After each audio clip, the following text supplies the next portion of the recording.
जय हिंद। शुरू करते हैं आज की क्लास। और आज बहुत दिनों बाद हम जो चर्चा करेंगे वो भाषा विज्ञान पर करेंगे। जैसा कि बहुत दिनों से मतलब लगभग 2 से 3 हफ्ते बाद, क्योंकि इससे 2 से 3 हफ्ते के दरमियान हमारी जो चर्चा हो रही थी वो हिंदी साहित्य को लेकर के हो रही थी। लेकिन भाषा विज्ञान की अगर बात करें तो भाषा, हिंदी, हिंदी भाषा, वर्ण, संविधान में स्वीकृत भाषा है, संविधान संबंधी जो भी भाषा संबंधी संधि, सर्ग, प्रत्यय, शब्द, इतने टॉपिक्स पर हम भाषा विज्ञान पर बात कर चुके थे। उसके बाद फिर हमने साहित्य पर अपनी चर्चा प्रारंभ की थी। हालांकि साहित्य पर भी हमारी चर्चा होती रहेगी। तो आज 3 हफ्ते बाद हम भाषा विज्ञान में वापस से प्रवेश कर रहे हैं। और आज का जो हमारा टॉपिक होगा, जैसा कि व्याकरण के नियमानुसार और जो मुझे सुविधाजनक भी लगता है, कि शब्द के बाद हम पहले चर्चा वाक्य पर कर लें। आज का टॉपिक आप लोग लिख लीजिएगा, वाक्य।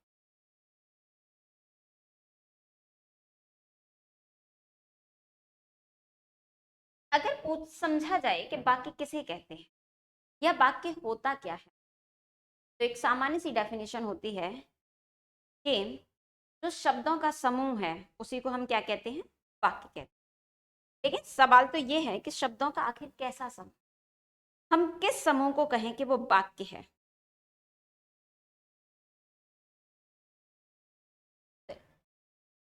अगर सामान्य शब्दों की बात कही जाए तो सामान्य शब्दों में डेफिनेशन, शब्दों का शब्दों का सार्थक समूह वाक्य कहते हैं।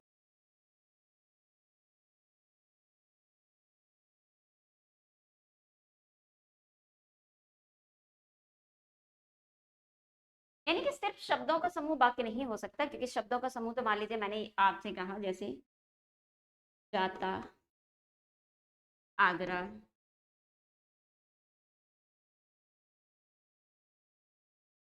राम है, लेकिन इसका तो कोई अर्थ नहीं निकला। अगर मैं इन्हीं शब्दों को अब मान लीजिए ऐसे भी रख दूं कि आगरा है, राम जाता, इन दोनों ही परिस्थितियों में हम ये नहीं कह सकते कि ये पर्टिकुलर शब्द जो शब्दों का समूह है वो वाक्य है। फिर हम शब्द वाक्य कहेंगे किसे? तो वाक्य के उदाहरण के लिए अगर मैं बात करूं तो इन्हीं शब्दों को, यानी शब्द हमारे वही हैं, इस पंक्ति में भी वही शब्द थे, इस पंक्ति में भी वही शब्द थे, बस शब्दों का हमने क्रम बदल दिया, तो हमने इसको वाक्य नहीं कहा। अब अगर इसको मुझे वाक्य में परिवर्तित करना हो तो क्या कहना चाहूंगी मैं कि राम आगरा जाता है। यानी कि भाषा, हिंदी भाषा में अगर मैं वाक्य की बनाने की प्रणाली को बात करूं कि वाक्य कैसे बनता है, तो इसमें हमने क्या किया था, पहले क्रिया को ले लिया, यहाँ हमने पहले कर्म को ले लिया, लेकिन इससे बात हमारी बनी नहीं। यानी कि हिंदी में वाक्य को बनाने के लिए हमें क्रिया या कर्म को पहले लेने की आवश्यकता नहीं है। तो फिर हम ऐसा क्या करें, ऐसा क्या लें कि जिससे हमारा वाक्य ठीक से बन जाए। तो अगर मैं इसी वाक्य से समझूं कि हमें क्या करना है, तो सबसे पहले हमें कर्ता लेना है, उसके बाद में हमें कर्म का प्रयोग करना है, और उसके बाद में हमारी क्रिया है, और क्रिया के बाद में हम सहायक क्रिया। यानी कि हिंदी में वाक्य बनाने की जो प्रोसेस है, अगर मुख्य मुख्य शब्दों की बात की तो कर्म, कर्ता, कर्म, क्रिया, बाद में हमने सहायक क्रिया शब्द को भी जोड़ दिया, हालांकि आवश्यकता नहीं थी। और अगर इसमें कोई अन्य शब्द भी हैं तो हम कर्म के बाद अन्य शब्दों को ऐड कर सकते हैं, कर्म के बाद अन्य शब्दों को जोड़ सकते हैं। तो अगर ये कहा जाए कि वाक्य किसे कहते हैं, तो शब्दों का ऐसा समूह जिसका एक निश्चित अर्थ होता है, या जो एक निश्चित अर्थ व्यक्त करता है, या शब्दों का ऐसा समूह जो पूरा अर्थ व्यक्त करता है, उसे हम क्या कहते हैं, उसे हम वाक्य कहते हैं। तो आप लोग नोट कर लीजिए फटाफट से।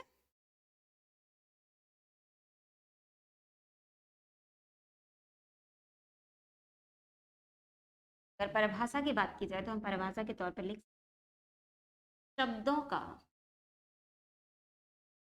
शब्दों का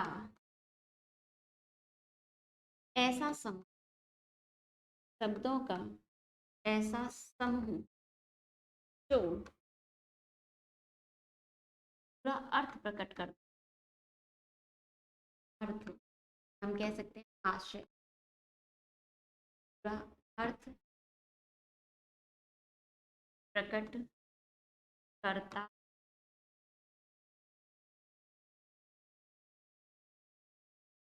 अर्थ प्रकट करता हो, इसके साथ ही हम कह सकते हैं जो व्यवस्थित,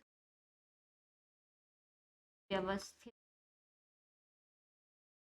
और क्रमबद्ध हो, और क्रमबद्ध हो, उसे वाक्य कहते हैं।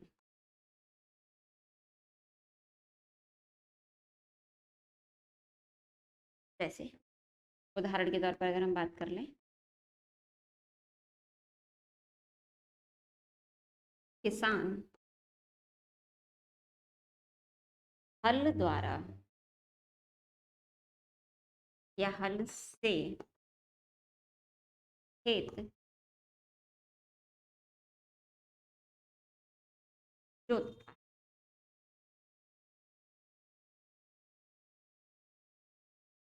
तो देखो बच्चे, इसमें हमने सबसे पहले क्या लिया, हमने सबसे पहले लिया कर्ता, के बाद क्या आया, उसके बाद आया कर्म, कर्म के बाद आए हमारे अन्य शब्द,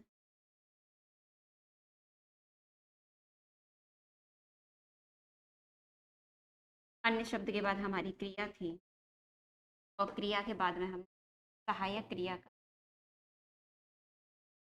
तो बाकी क्या है, शब्दों का ऐसा समूह जो पूरा अर्थ व्यक्त करता हो या पूरा आशय प्रकट करे, अभिव्यक्त करे, जो व्यवस्थित भी हो, क्रमबद्ध भी हो, उसी को हम क्या कहेंगे, वाक्य कहेंगे।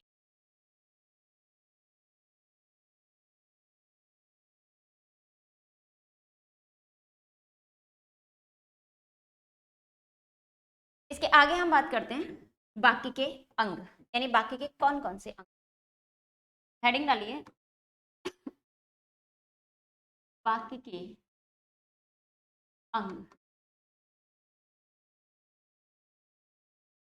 अगर वाक्य के अंगों की बात की जाए तो वाक्य के दो अंग होते हैं महत्वपूर्ण। नंबर एक, विधेय और उद्देश्य। तो आप डाल लीजिए वाक्य के कितने अंग होते हैं, दो अंग होते हैं। नंबर एक उद्देश्य, और नंबर दो विधेय। अब सवाल उठता है कि उद्देश्य और विधेय क्या है। तो जो उद्देश्य है, जैसे कई बार बच्चा कंफ्यूज हो जाता है, जैसे मान लीजिए मैंने एक वाक्य लिखा, पहले हम समझ लेते हैं, बाद में ठीक से लिख लेंगे। जैसे मैंने लिखा राम, उसी वाक्य को दोहराई लेते हैं, राम आगरा जाता है। और अगर बच्चे से पूछा जाए कि इस वाक्य में उद्देश्य क्या है, तो अक्सर बच्चा कंफ्यूज होकर के पहला जवाब देता है कि आगरा जाना उद्देश्य है, तो आगरा उद्देश्य हो जाएगा, क्योंकि क्रिया तो जाना है। तो बच्चे, ऐसा कुछ भी नहीं होता। हम एक मोटे तौर पर, जब एकेडमिक में क्लासेस हो रही होती हैं, तो मोटे तौर पर कह देते हैं कि जो करता है वो उद्देश्य है। समझाने के लिए क्या कह देते हैं कि जो करता है वही क्या है, उद्देश्य है। लेकिन अब हम क्योंकि सिर्फ और सिर्फ उसकी बात नहीं कर रहे हैं, केवल मोटे तौर पर बात नहीं कर रहे हैं, एकेडमिक हमें कंपटीशन लेवल पर चीजें, प्रतियोगी परीक्षाओं के स्तर पर चीजों को समझना है। तो याद रखिए, केवल और केवल कर्ता, इसको हम सिर्फ समझने के बेस पर तो कह सकते हैं कि जो कर्ता होता है वो उद्देश्य होता है। लेकिन जिसके बारे में बात की जाए, यानी कि अगर मैं बात कर लूं उद्देश्य की, तो उद्देश्य क्या है, हम एक सेंस में कह सकते हैं कर्ता, लेकिन सही सेंस हो जिसके बारे में बताया जाए, बताया। और समझने के लिए हम क्या कह देते हैं, समझने के लिए हम कह देते हैं कि ये क्या है, कर्ता है। मैं फिर रिपीट कर दे रही हूँ कि सिर्फ और सिर्फ कर्ता हमेशा उद्देश्य नहीं होता, बल्कि जिसके बारे में बात की जाती है वो हमारा उद्देश्य होता है। फिर विधेय क्या है, तो विधेय जिसके बारे में बता रहा होता है। भाई जिसके बारे में बात की जाए, बात किसके बारे में हो रही है, राम के बारे में, तो विधेय क्या है, विधेय जो उद्देश्य के बारे में बता, जो उद्देश्य के विषय में बताए। और इसे हम कह देते हैं बाकी के अन्य जो भी अंग होते हैं उन्हें हम क्या कह देते हैं, विधेय कहते हैं। जैसे इस वाक्य की अगर मैं बात करूं तो इस वाक्य में जो राम है वो क्या है, वो हमारा उद्देश्य है। क्योंकि आगरा कौन जा रहा है, आगरा तो राम जा रहा है, हम बात किसकी कर रहे हैं, राम की बात कर रहे हैं। और बाकी की पूरा वाक्य क्या है, बाकी का पूरा वाक्य हमारा विधेय हो जाए।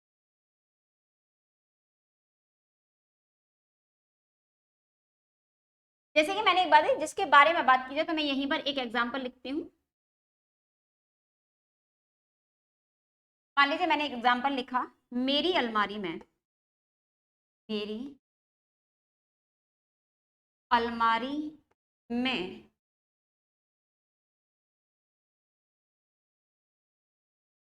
हिंदी की पुस्तकें, हिंदी की पुस्तक, हिंदी की पुस्तकें पुस्तक ज्यादा है, या हिंदी की पुस्तक अधिक है।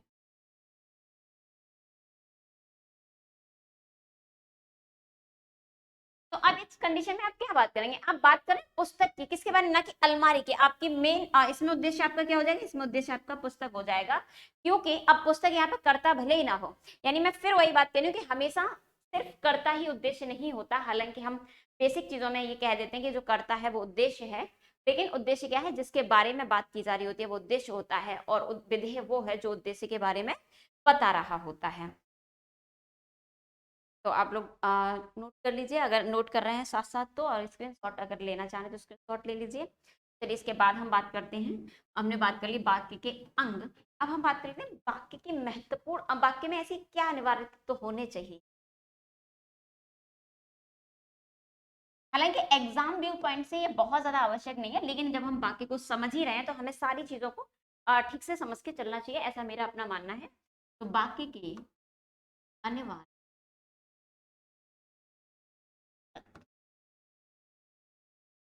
क्या क्या हो, तो बाकी के महत्वपूर्ण अनिवार्य तत्वों के बारे में हम बात करेंगे। इनमें सबसे पहले आता है अन्वय।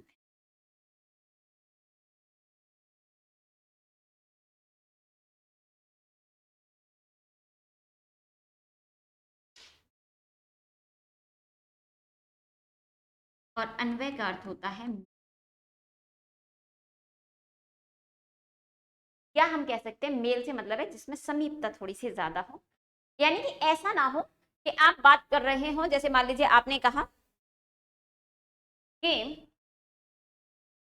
मेल से आपने जैसे आप कहना चाह रहे हैं कि आपको कहाँ जाना है, आगरा जाना है, और आप बस कहाँ की पकड़ रहे हैं, बस पकड़ रहे हैं मैनपुरी, तो इनमें आपस में कोई भी मेल नहीं।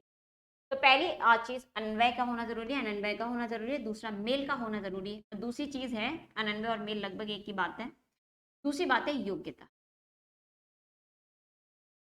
हम जो भी वाक्य कह रहे हैं उस वाक्य में योग्यता होनी चाहिए। जैसे मान लीजिए मैंने कहा किसान मोबाइल से खेत जोतता है, तो हो नहीं सकता। क्या मान लीजिए मैं कहूं कि राम हल से फोन पर बात करता है, तो फोन में सॉरी राम हल से बात करता है, तो हल में ये योग्यता है ही नहीं कि बात की जा सके, और मोबाइल में ये योग्यता नहीं है कि खेत जोता जा सके। यानी जो भी बात कही जा रही है उसमें क्या होनी चाहिए, योग्यता होनी चाहिए।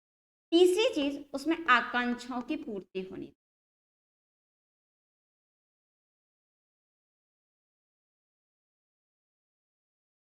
और आकांक्षा का सीधा सीधा सा अर्थ है इच्छा। यानी ऐसा ना हो कि किसी भी बात को कहें और बात अधूरी सी लगे। जैसे मान लीजिए मैंने कहा उसने कहा, और बात के मैंने समाप्त कर दिया, तो अब उसने क्या कहा इसकी आकांक्षा जागृत हो रही है, ये बात जानने की इच्छा हो रही है। यानी वाक्य कैसा हो, आकांक्षा से भरपूर हो, जो भी बात कही जा रही है वो पूर्णतः होनी चाहिए। और चौथी चीज इसमें होनी चाहिए, निकटता। निकटता का अर्थ ये है कि ऐसा ना हो कि कर्ता लिखा, कर्ता के बाद हमने बहुत सारे स्पेस छोड़ दिया, उसके कई बात जाकर के हमने क्रिया लिखी, फिर हमने बहुत सारे स्पेस छोड़ा, फिर जाके कर्म लिखा। जैसे छोटे होते हैं ना स्कूल में, तो जब सुलेख लिख रहे होते हैं एक शब्द बड़ा बड़ा, फिर बहुत सारी स्पेस छोड़ी, लाइन छोड़ छोड़ के भी लिख रहे हैं। तो इस तरह से वाक्यों का प्रयोग नहीं है, वाक्य अपने एक निश्चित निकटता दूरी में होना चाहिए। और पांचवी महत्वपूर्ण चीज है क्रम, या हम कह सकते हैं क्रमबद्धता। और ये तो हम डेफिनेशन में भी पढ़ चुके हैं। शब्दों का ऐसा समूह जो पर्याप्त अर्थ को व्यक्त करता हो, इसके साथ साथ वो निकटता भी हो, व्यवस्थित भी हो, वही क्या होता है, वही होता है हमारा वाक्य। तो हालांकि बहुत ज्यादा एग्जाम पॉइंट ऑफ व्यू से इंपोर्टेंट नहीं है, लेकिन क्योंकि हम पढ़ रहे थे तो ये सारी चीजें वाक्य में होना अनिवार्य है। तो अब जो महत्वपूर्ण बात हम करते हैं वो करते हैं वाक्य के भेदों को लेकर। वाक्य के जो बच्चे वाक्य के भेद हैं उन्हें हम दो आधारों पर विभाजित कर सकते हैं। पहले हम कर सकते हैं रचना या बनावट क्या।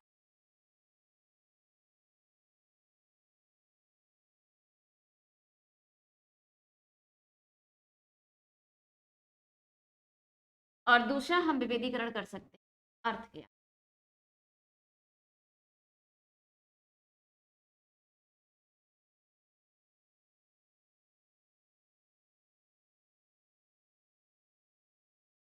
रचना या बनावट के आधार पर शब्द वाक्य के 3 भेद होते हैं और अर्थ के आधार पर वाक्य के 8 भेद होते हैं। तो रचना या बनावट के आधार पर वाक्य के कितने भेद हैं? 3 भेद। नंबर 1, सरल बात, सरल या साधारण।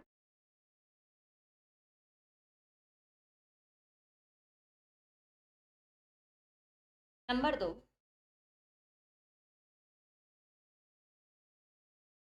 मिश्र या मिश्रित।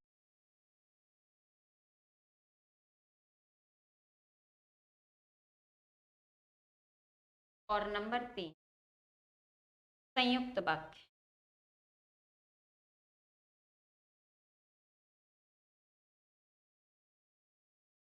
रचना या बनावट के आधार पर वाक्य के कितने भेद होते हैं? तो रचना या बनावट के आधार पर वाक्य के 3 भेद होते हैं, सरल या साधारण वाक्य, मिश्र या मिश्रित वाक्य और संयुक्त वाक्य। अब बात करते हैं अर्थ के आधार पर। तो बच्चे अर्थ के आधार पर वाक्य के 8 भेद।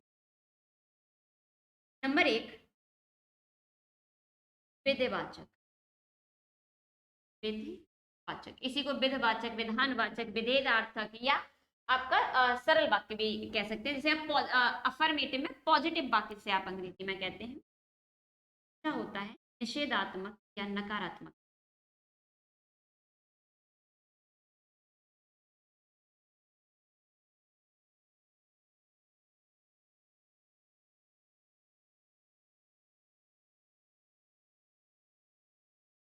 तीसरे होते हैं प्रश्नवाचक।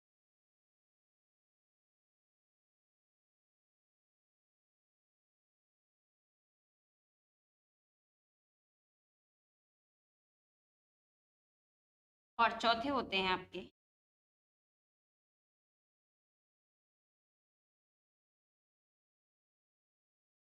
आज्ञावाचक।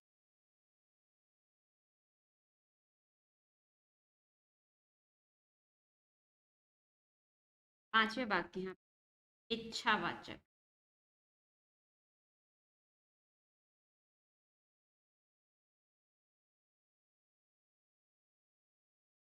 छठवें नंबर पर आपके आते हैं विस्मय बोधक।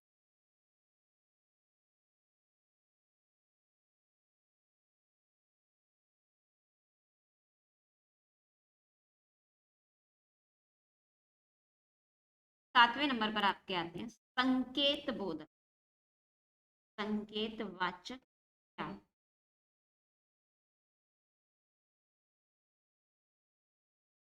और आठवें होते हैं संदेह वाक्य।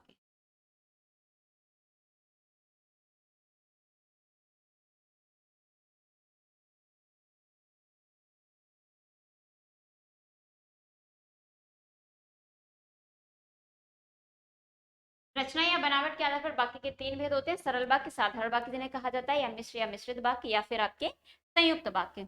और अर्थ के आधार पर वाक्य के 8 भेद होते हैं, विधिवाचक, निषेधात्मक या नकारात्मक वाक्य, प्रश्नवाचक वाक्य, आज्ञावाचक वाक्य, इच्छावाचक वाक्य, विस्मय बोधक वाक्य, संकेतवाचक वाक्य और संदेहवाचक वाक्य। तो पहले आप नोट कर लीजिए, फिर इनको एक एक करके पढ़ लेते हैं। चलिए पहले हम बात करते हैं रचना या बनावट के आधार पर वाक्य के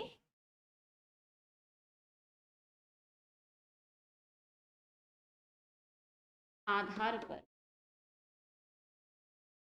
वाक्य,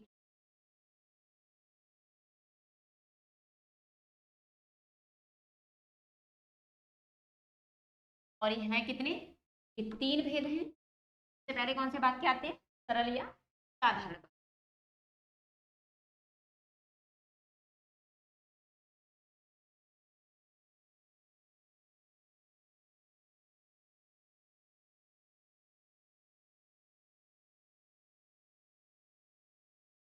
सरल या साधारण वाक्य किसे कहते हैं, कि वे वाक्य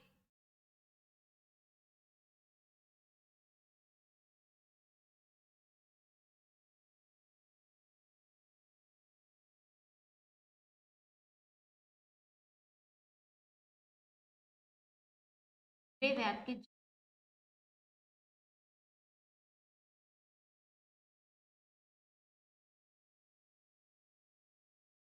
एक कर्ता एक के साथ एक क्रिया का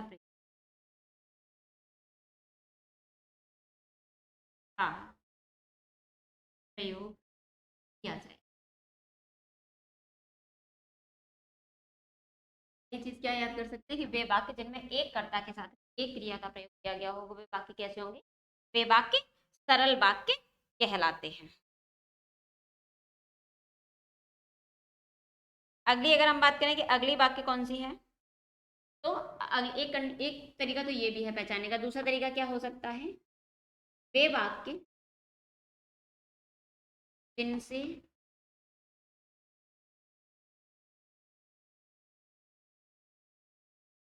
दो या दो से अधिक, दो या दो से अधिक स्वतंत्र वाक्य न बन सके, स्वतंत्र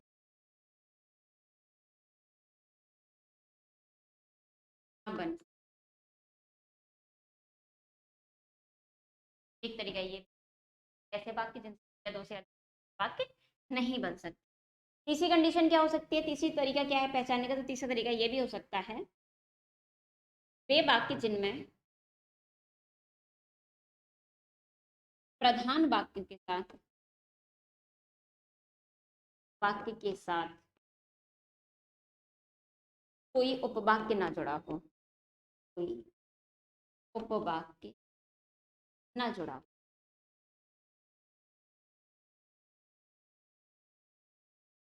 उन्हें हम क्या कहेंगे, सरल वाक्य कहेंगे। यानी सरल वाक्य तो पहली चीज तो यही है कि वे वाक्य जिनमें एक कर्ता के साथ एक क्रिया का प्रयोग हो, वहां क्या होगा, सरल वाक्य होगा। या जिनमें दो स्वतंत्र वाक्य ना बनाए जा सके, या हम ऐसे भी समझ सकते हैं कि जिनमें एक प्रधान वाक्य के साथ में कोई भी आश्रित वाक्य जुड़ा हुआ ना हो। जैसे उदाहरण के लिए हम बात करें, तो देखो अगर मैंने उदाहरण लिया, वह पढ़ता है, तो बच्चे यहाँ पर कर्ता क्या है, वह, क्रिया क्या है, पढ़ता, पढ़ना, यानी एक कर्ता है और एक क्रिया है। तो अब दूसरी कंडीशन, यानी ऐसा कभी नहीं हुआ कि दो कर्ता हो जाए और एक क्रिया, फिर हम उसको स्वतंत्र बना सकते हैं। देखो कैसे, राम और श्याम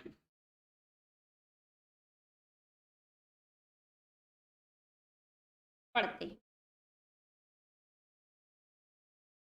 तो बेटा एक बात बताओ, इसको मैं चाहूं तो दो स्वतंत्र वाक्य में बना सकती हूँ, बिल्कुल बना सकती हूँ। कैसे बना सकती हूँ, मैं कह सकती हूँ राम पढ़ता है और श्याम पढ़ता है। यानी दूसरा तरीका क्या बताया, कि जिनके दो स्वतंत्र वाक्य ना बन सके। तो क्या ये सरल वाक्य होगा, बिल्कुल नहीं, ये सरल वाक्य नहीं होगा। यानी दूसरी कंडीशन आपको समझ में आई। अब तीसरी कंडीशन, या एक कंडीशन ये भी हो सकती है, जरूरी नहीं कि करते ही हो, ये भी हो सकता है राम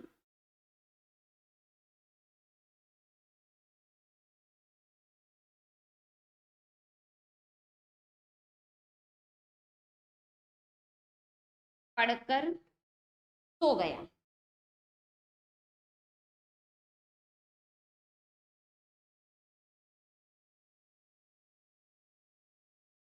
राम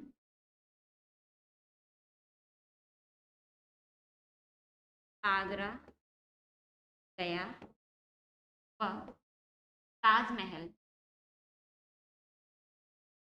देखा। अब देखो, कर्ता एक ही है लेकिन दो क्रियाएं, एक गया और एक देखा। अब जैसे ही हमने एक कर्ता के साथ में दो क्रिया प्रयुक्त की, इसके हम दो वाक्य बना सकते हैं। राम आगरा गया, राम ने ताजमहल देखा। यानी ये भी हमारा सरल वाक्य नहीं होगा। और अगर मैं बात करूं एक प्रधान वाक्य के साथ, जैसे मान लीजिए राम ने कहा वह आगरा जाएगा, तो वह आगरा जाएगा और राम ने कहा, ये सरल वाक्य के अंतर्गत नहीं आएंगे।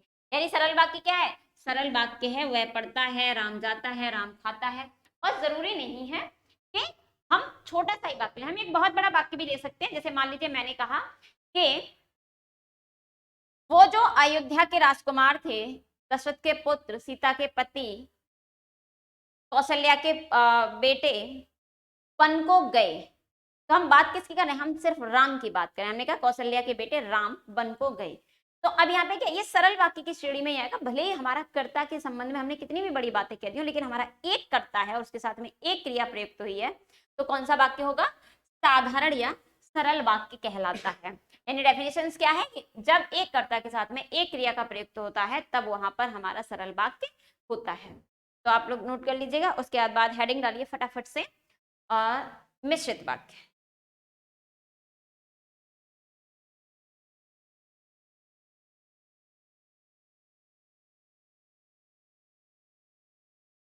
दूसरे नंबर पर लिखिए मिश्र या मिश्रित।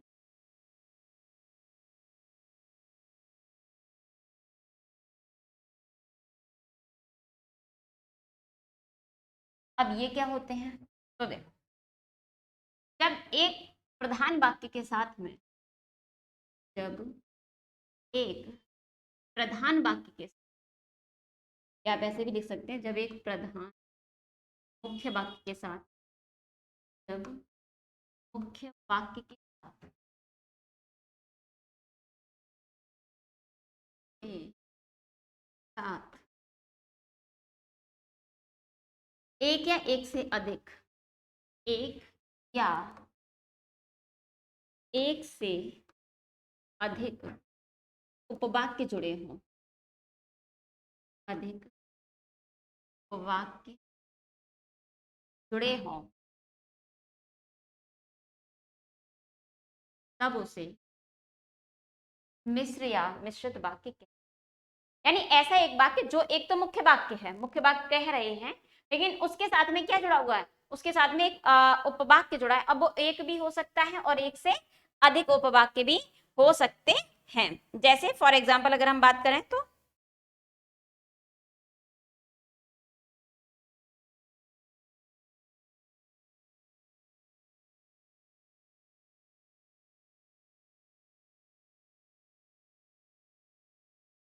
वह नहीं आया, वह नहीं आया क्योंकि बीमार है।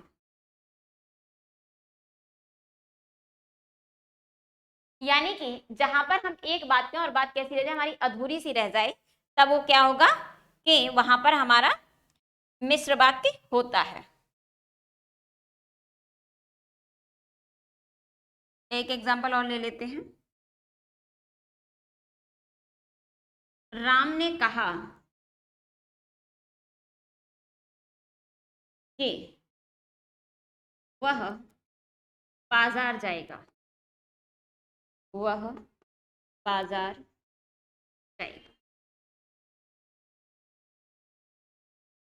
राम ने क्या कहा कि वो कहाँ जाएगा?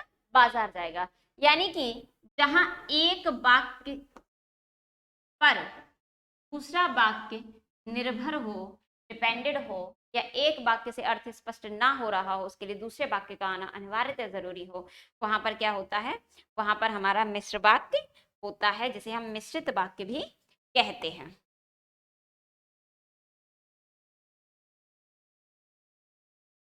आगे बढ़े। अगला रचना के आधार पर अंतिम वाक्य का भेद रह गया, संयुक्त वाक्य। संयुक्त वाक्य। अब संयुक्त वाक्य क्या होते हैं? तो संयुक्त वाक्य में क्या होता है कि दो प्रधान वाक्य जुड़े होते हैं। यानी कि हम ऐसे भी कह सकते हैं,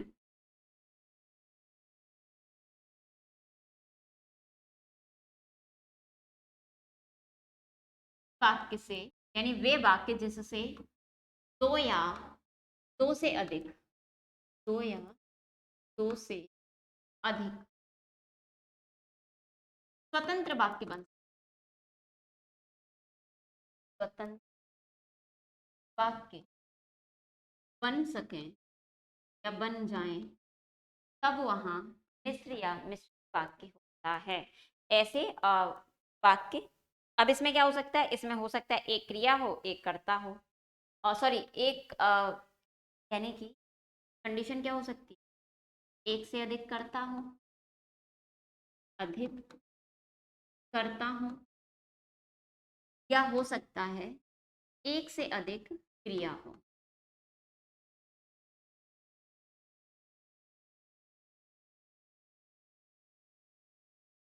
और हम क्या कह सकते हैं, जहां वाक्य को अव्यय शब्दों से जोड़ा जाए।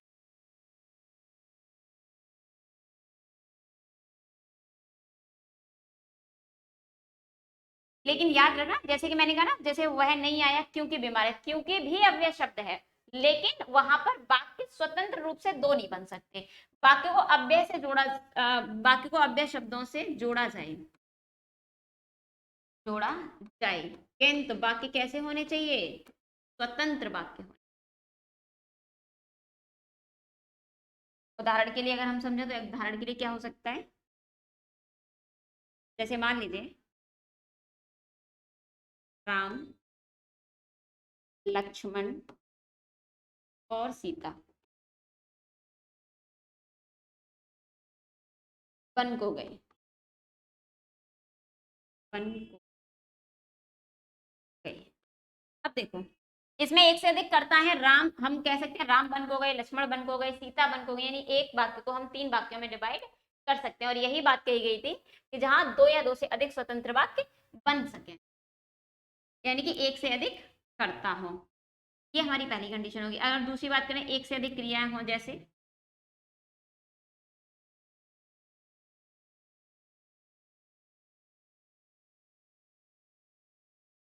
उसने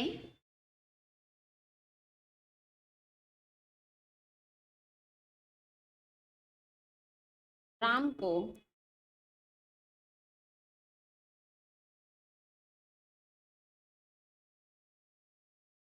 पुस्तक दी और कलम ली, कलम।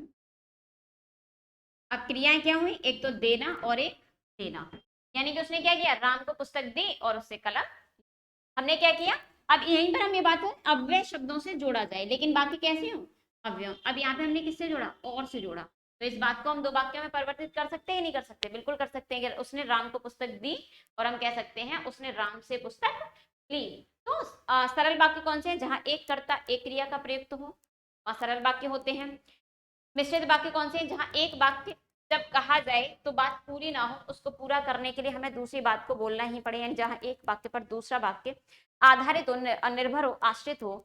और संयुक्त वाक्य कौन से होते हैं, तो संयुक्त वाक्य वे वाक्य होते हैं जहां पर हो सकता है, सीधे सीधे शब्दों में कहें तो दो स्वतंत्र वाक्य हम बना सकें।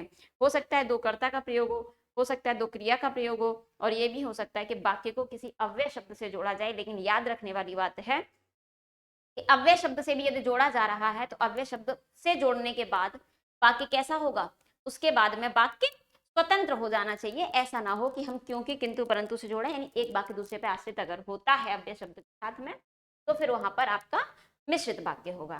तो चलिए अगली हम बात करते हैं अर्थ के आधार पर वाक्य के। हेडिंग डाल लीजिए,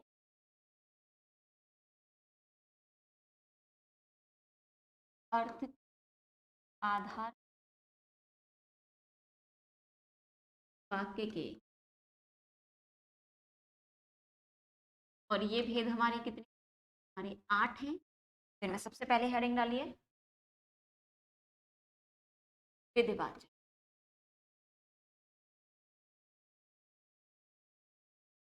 और इन्हीं कह देते हैं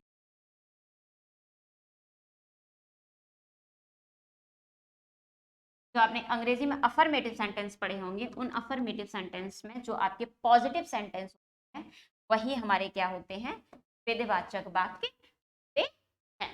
अब पॉजिटिव सेंटेंस कैसे होते हैं, जहां पर क्या होता है, बात को रोका जाता है या बात को काटा जाता है?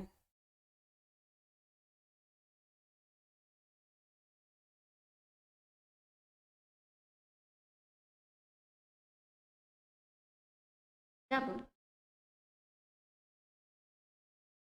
कर्ता द्वारा कर्ता द्वारा कार्य की स्वीकृति दी जाए।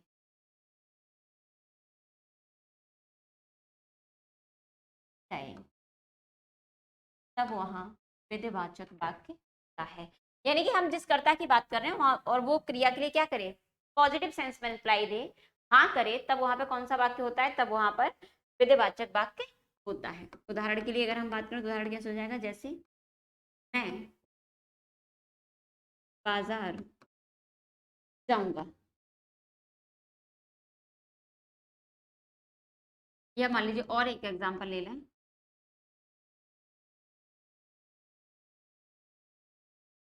राम खाना खाता है। यानी ऐसा कोई भी वाक्य जो आपको पॉजिटिव सेंस, हाँ में स्वीकृति में रिप्लाई दे, वहां वो कौन सा वाक्य होगा, वो हमारा विधिवाचक वाक्य होता है। अगला भेद है नकारात्मक या निषेधात्मक वाक्य।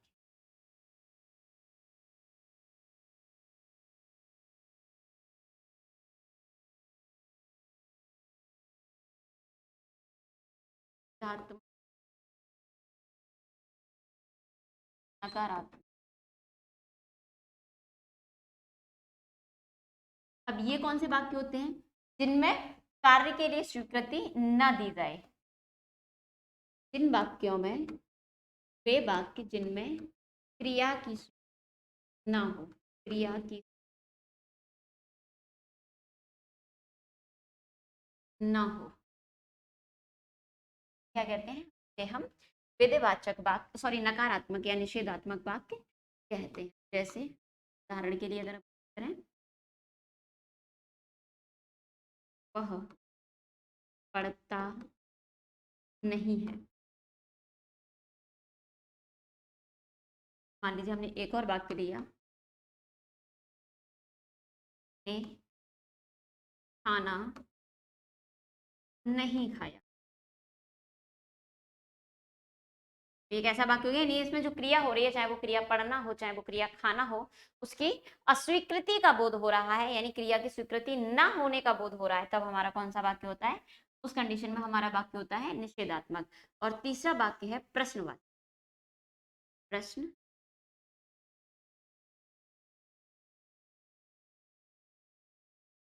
प्रश्नवाचक वाक्य कौन से होते हैं, जहां पर प्रश्न का बोध होता है। वे वाक्य जिनमें, वे वाक्य जिनमें प्रश्न का बोध हो, प्रश्न का बोध,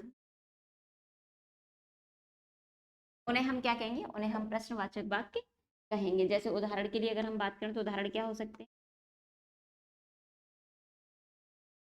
वह कहाँ जा रहा है, वह कहाँ जा रहा है, या तुम क्यों नहीं, क्यों नहीं गए, तुम क्यों नहीं गए। तो इनमें क्या है, प्रश्न का बोध हो रहा है, वह कहाँ जा रहा है, तुम क्यों नहीं गए। तो वहां पे जब किसी भी वाक्य में प्रश्न का बोध हो, तब कौन सा वाक्य होगा, तब हमारा प्रश्नबोधक वाक्य होगा।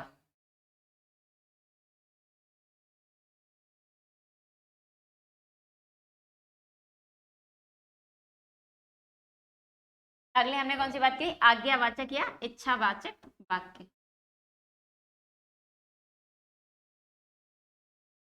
तो अगली हेडिंग डाल लीजिए।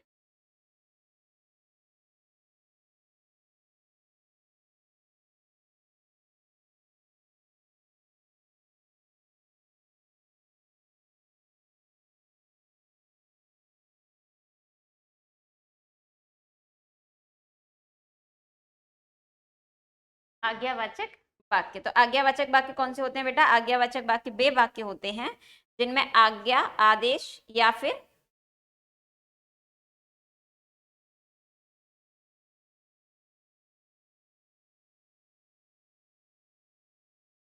वे वाक्य जिन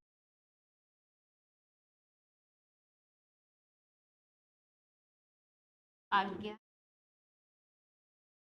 आदेश,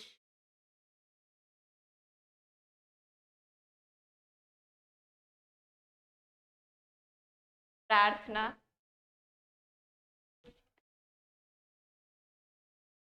प्रार्थना, सुझाव, हाँ, सलाह दी जाए, सलाह दी। वे वाक्य कौन से होते हैं? वे वाक्य आपके आज्ञावाचक वाक्य होते हैं। जैसे उदाहरण के लिए, उदाहरण क्या हो सकता है? जैसे बाहर जाओ, बाहर। और अच्छे से बुलाया तो राधा बाहर जाओ। है या गई? है। या आदेश हम किसे दे सकते हैं? या आज्ञा हम दी जाए, आज्ञा हम किसी से मांगे, जैसे मुझे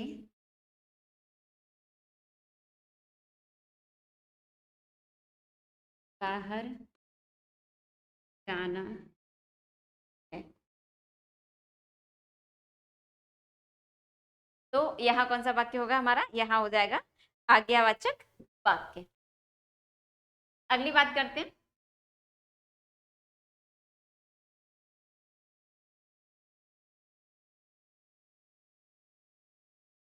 प्रश्नवाचक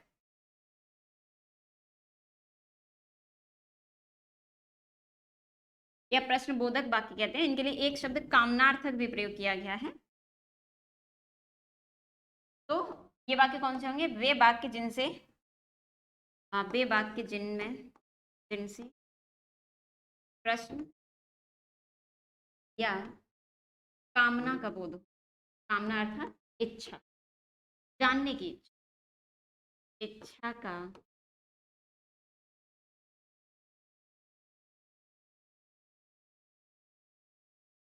वो वाक्य कैसे होते हैं? वे वाक्य हमारे होते हैं प्रश्नवाचक वाक्य।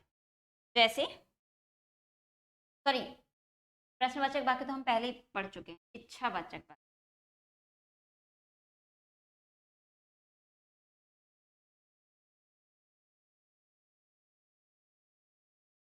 इच्छावाचक वाक्य।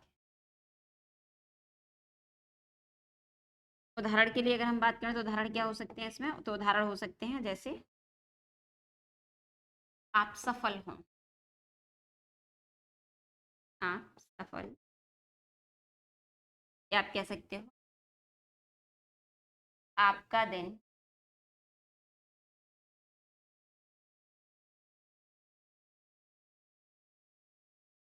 आपका शुभ हो। ये क्या है? ये इच्छा है या कामना है? तो ये वाक्य जिनसे इच्छा या कामना का बोध होता है उन्हें हम क्या कहते हैं?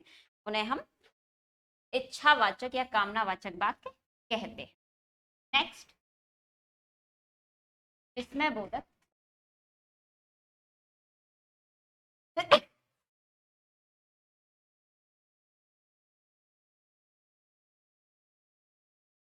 वाक्य। विस्मय बोधक वाक्य कौन से होते हैं? तो वे वाक्य जिन विस्मय यानी आश्चर्य या भावनाओं की अभिव्यक्ति हो। वे वाक्य जिनसे हर्ष, शोक,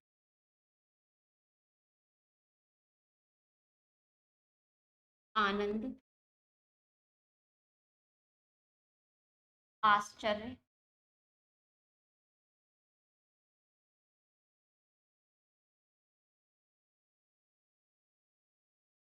आदि भावों का बोध, बोध हो, उन्हें हम क्या कहते हैं? विस्मय सूचक वाक्य या विस्मय वाक्य कहते हैं। जैसे उदाहरण के लिए, वाह,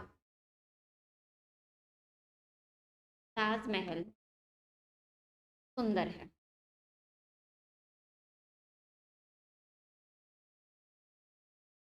क्या कह सकते हैं? अरे उसकी मृत्यु हो गई। अरे उस तो एक ऐसे वाक्य हैं जहाँ हम भावनाओं को प्रेषित कर रहे हैं, चाहे फिर वो भावनाएं हमारी कैसी रही हो, चाहे फिर वो भावनाएं हमारी शोक में हो, हर्ष में हो, या हमारी भावनाएं कैसी रही हो, आश्चर्य वाली हो, जैसे अरे ये क्या हो गया। अगले वाक्य की बात करते हैं, संकेतवाचक।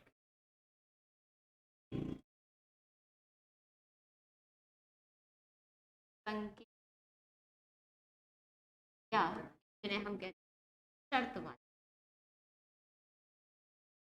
संकेतवाचक या शर्तवाचक वाक्य क्या है? वे वाक्य जिनमें संकेत या वे वाक्य जिनमें संकेत, सारा या वे वाक्य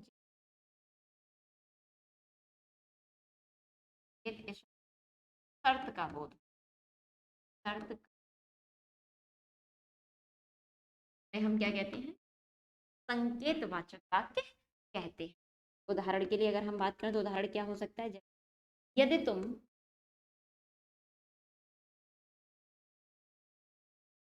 मेहनत करोगे, या यदि तुम सफल होना चाहते हो, सफल चाहते हो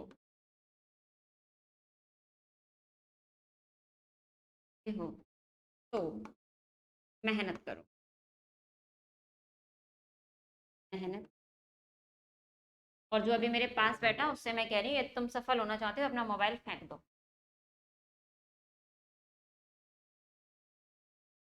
तुम्हारी असफलता का कारण तुम्हारा मोबाइल है। और तुम्हारी लगभग सबकी असफलता का कारण होता है। यानी कि संकेतवाचक या शर्तवाचक वाक्य कौन से होते हैं? वे वाक्य जिनमें किसी संकेत का या शर्त का बोध हो, इशारे का बोध हो, उन्हें हम क्या कहते हैं? उन्हें हम संकेतवाचक वाक्य कहते हैं।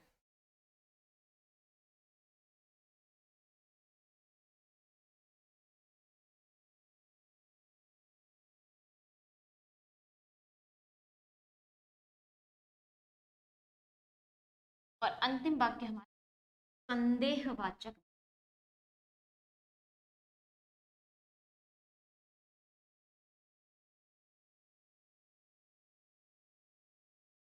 शब्द से ही महसूस हो रहा है कि जिनमें संदेह हो, डाउट हो, शंका हो, वे वाक्य संदेह, शंका का बोध हो, हम क्या कहेंगे?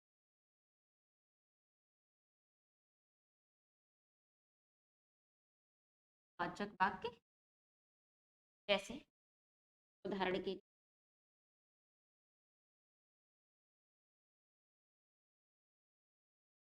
वह नहीं आएगा क्योंकि बीमार है।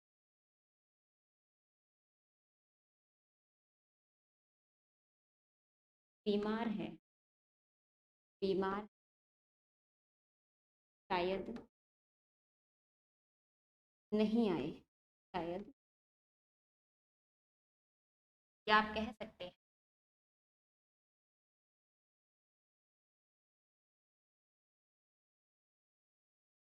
वह असफल हो, असफल हो क्योंकि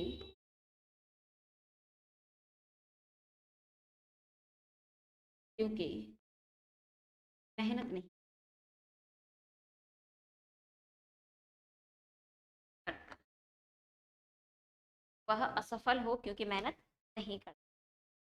यानी कि वे वाक्य जिनसे संदेह, और संदेह किसका है? संदेह उसके आने में है, संदेह उसके सफल होने में है, शंका है, डाउट है, तो वहां पर कौन से वाक्य होंगे? वहां पर होते हैं हमारे संदेहवाचक वाक्य। तो चलिए आज हमने वाक्यों के बारे में बात की कि वाक्य किसे कहते हैं, वाक्य के भेद कितने होते हैं, वाक्य के महत्वपूर्ण अंग कितने हैं। इसके साथ साथ हमने बात की कि वाक्य के अनिवार्य तत्व क्या क्या होते हैं।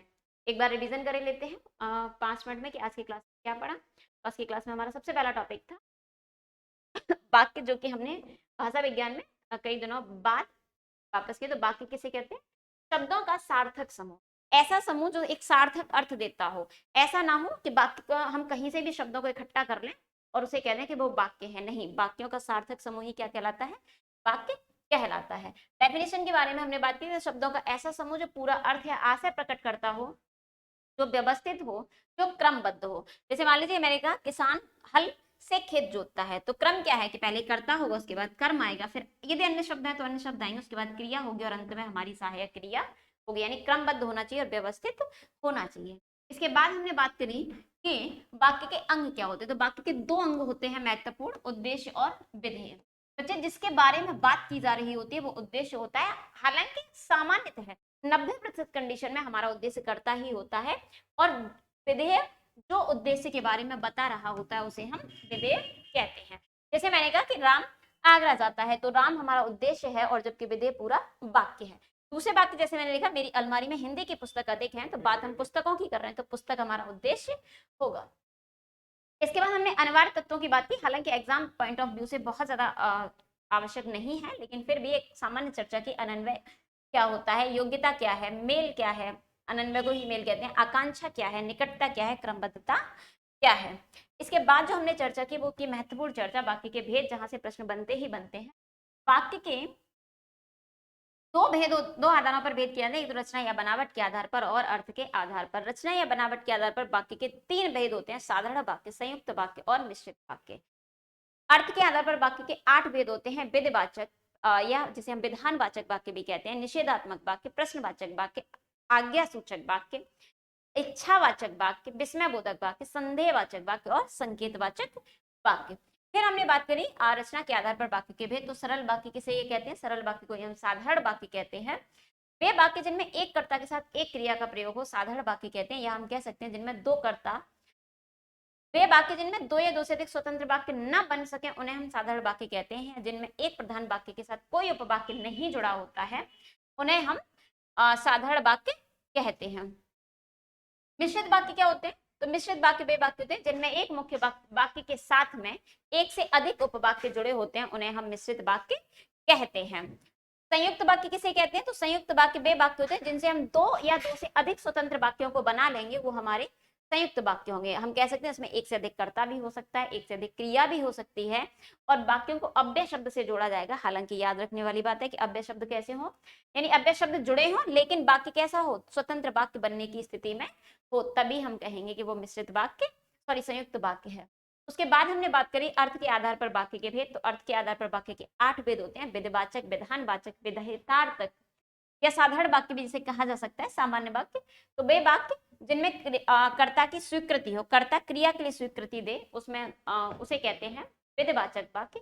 निषेधात्मक या नकारात्मक वाक्य वे होते हैं जहां कर्ता के द्वारा क्रिया की अस्वीकृति हो या क्रिया के लिए वो मना कर दे काम करने के लिए, वो होते हैं हमारे निषेधात्मक वाक्य।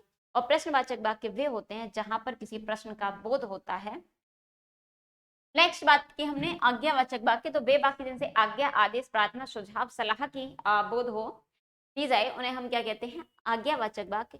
और जब वे वाक्य जिनसे किसी इच्छा, किसी कामना या किसी आकांक्षा की बोध होता है उन्हें कहते हैं हम इच्छावाचक वाक्य।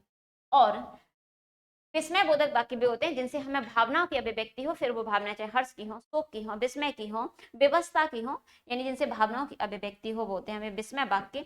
और वे वाक्य जिनसे किसी भी बात के लिए संकेत, इशारा का बोध होता है, शर्त का बोध होता है, तो होते हैं वे संकेतवाचक या शर्तवाचक वाक्य। और वे वाक्य जिसमें किसी भी क्रिया के होने पर डाउट हो, संदेह हो, उन्हें हम कहते हैं संदेहवाचक वाक्य।